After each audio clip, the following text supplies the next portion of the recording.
안녕하세요. 건행머쌈TV 공인회계사 천승후입니다.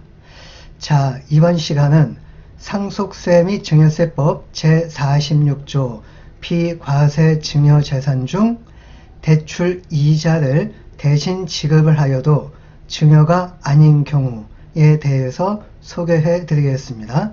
즉, 원칙적으로는 대출 이자를 대신 지급하면은 증여에 해당이 되는 게 원칙인데, 지금부터 살펴보게 될 내용은 어떠한 내용인지, 그래서 왜 증여가 아닌 경우인지 그 부분을 살펴보고자 합니다. 자, 대략적인 사건 내용을 한번 소개해 드리겠습니다. 청구인이 아버지 A가 2017년 12월 1일 사망을 하였습니다. 그럼 돌아가신 분을 피상속인이라고 하고요. 또 상속세 신고를 해야겠는데, 사망일이 속하는 달 말일부터 6개월 이내에 상속세를 신고하고 납부를 해야 됩니다. 그래서 2017년 12월 1일 사망을 하였으니까 12월 1일이 속하는 달 말일, 즉 2017년 12월 말일부터 6개월 이내이니까 2018년 6월 말까지 상속세 신고하고 납부를 하였습니다. 그래서 관할세무서는 2019년 3월 4일부터 동년도 6월 7일 기간 동안 상속세 세무조사를 실시하였고요.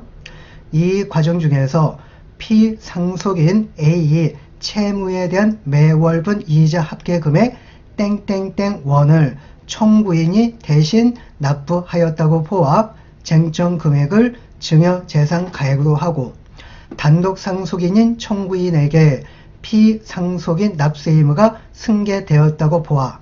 자, 이 부분 잠깐 소개해 드리면은요, 피상속인 A가 내야 될 이자를 청구인, 즉 상속인인 청구인이 대신 이자를 지급을 하였으니까 피상속인 A는 이자 부분에 대해서 증여세가 발생이 되는 겁니다. 근데 사망을 했잖아요. 증여세 낼 수가 없잖아요. 그래서 상속인인 청구인한테 그 증여세 납부 의무가 승계가 되어지는 겁니다. 자, 이해되셨죠? 자, 아무튼 그래서 납세 의무가 승계되었다고 포함 2019년 8월 7일 상속인인 청구인한테 2007년 12월 말일부터 2017년 12월 1일 대략 한 10여 년분치 증여분에 대한 증여세 합계 땡땡땡 원을 결정 고지를 하였습니다. 당연히 청구인은 불복했겠죠. 그래서 2019년 10월 24일 심판 청구를 제기를 하였습니다. 자, 처분청인 관할세무서의 의견을 한번 살펴보겠습니다.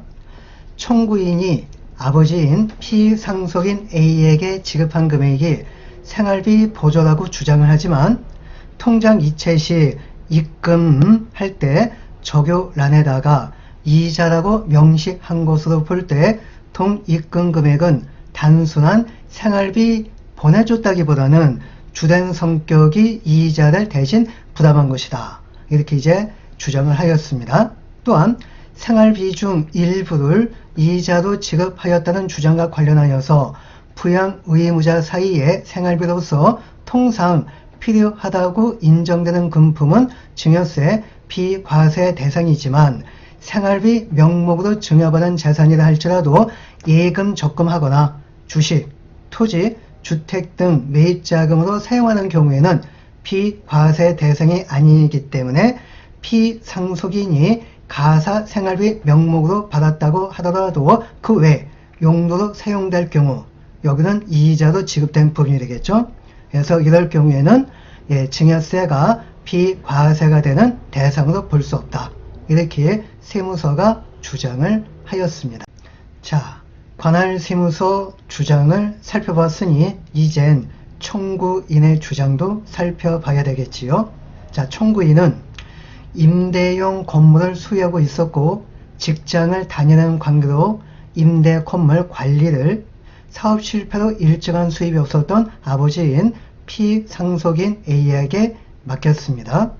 또한 피상속인은 청구인인 아들의 피부양자로서 청구인이 학업에 정진할 수 있도록 지금까지 키워주셨고 청구인의 임대 건물 15년간 성실하게 관리를 해주셨습니다.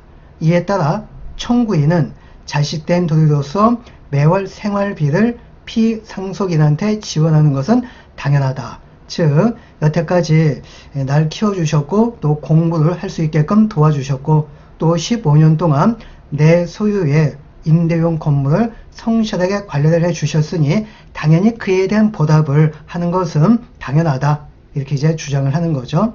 그래서 피상속인은 아버지가 되겠죠. 증여세가 비과세되는 피부양자에 대한 생활비를 청구인으로부터 입금을 받은 다음에 이자를 납부하였다. 즉 생활비를 먼저 받은 다음에 받은 생활비 중 일부 이자를 납부를 하였다. 이렇게 이제 청구인은 주장을 하는 겁니다. 또한 생활비를 송금을 했을 때 적용란에다가 이자로 기재한 것은 총 입금 횟수, 송금 횟수가 되겠죠.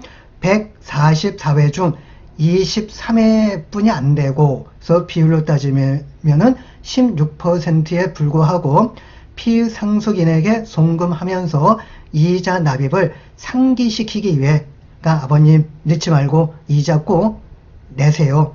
이걸 상기시키기 위해서 기재한 것에 불과할 뿐이지 이자 금액을 대신 부담하겠다라는 의미는 절대 아니다. 이렇게 이제 주장을 한 겁니다. 자, 그래서 관할 세무서는 이건 생활비를 준 게 아니다. 이자를 준 것이다. 이렇게 주장을 하는 거고, 청구인은 아니다. 이건 이자를 준 게 아니고 생활비를 준 것이다. 이렇게 이제 서로 상반된 주장을 하는 겁니다. 자, 그러면 조세 심판원의 판단이 궁금하겠네요. 그래서 이제 조세 심판원의 판단은 어떤 것인지 같이 한번 또 살펴보도록 하겠습니다. 조세 심판원의 판단을 살펴보기에 앞서서 먼저 해당 관련된 법률 규정을 한번 살펴보겠습니다. 자, 상속세 및 증여세법 제46조 제5호에 의한다면 사회통념상 인정되는 이재 구호금품, 치료비, 피부양자의 생활비, 교육비, 그 밖에 이와 유사한 것으로서 대통령령으로 정하는 것은 비과세되는 증여재산에 해당이 됩니다. 즉 증여세를 부과하지 않습니다. 또한 민법 제974조 부양의무 해당 조문을 살펴보면은 다음 각 호의 친족은 서로 부양의 의무가 있다. 그 1호로서 직계혈족 및 그 배우자 간에는 서로의 부양 의무가 있는 겁니다. 또한 975조 부양 의무와 생활 능력이라는 조문을 살펴보면은 부양의 의무는 부양을 받을 자가 자기의 자력 또는 근로에 의하여 생활을 유지할 수 없는 경우에 한하여 이를 이행할 책임이 있다. 이렇게 이제 규정을 두고 있습니다. 자, 이젠 조세심판원의 최종 판단을 살펴보겠습니다. 첫 번째, 소득조회 자료에 따르면 피상속인 A는 매년 땡땡땡 원의 근로소득만을 얻고 있었고 그 근로소득만 갖고는 피상속인 부부의 생활비도 부족해 보여 아들한테 부양 의무가 있었다고 보이는 점. 그리고 두 번째, 아들인 청구인이 피상속인과 피상속인의 배우자인 어머니 계좌에 입금한 금액은 부모님한테 지급한 매월분 생활비로 보이는 점. 따라서 세 번째, 이 금액은 이자 지원 금액이라고 단정하기 어려운 점. 그리고 이제 마지막 네 번째 내용이 제일 중요한 부분이 되겠는데요. 피상속인이 계속하여 소유하는 아파트 담보대출 이자는 생활비 중 주거 비용의 일종으로 볼 수 있다는 점 등에 비추어 볼 때 쟁점 금액은 상속세 및 증여세법 제46조 제5호에 따른 피부양자의 생활비로서 비과세되는 증여재산에 해당한다 라고 이렇게 이제 판단을 내린 겁니다. 그래서 결국 납세자의 손을 이제 들어준 것인데요. 그래서 세무서는 이건 생활비를 준 게 아니고 이자를 준 것이다 이렇게 이제 아까 주장을 하였죠.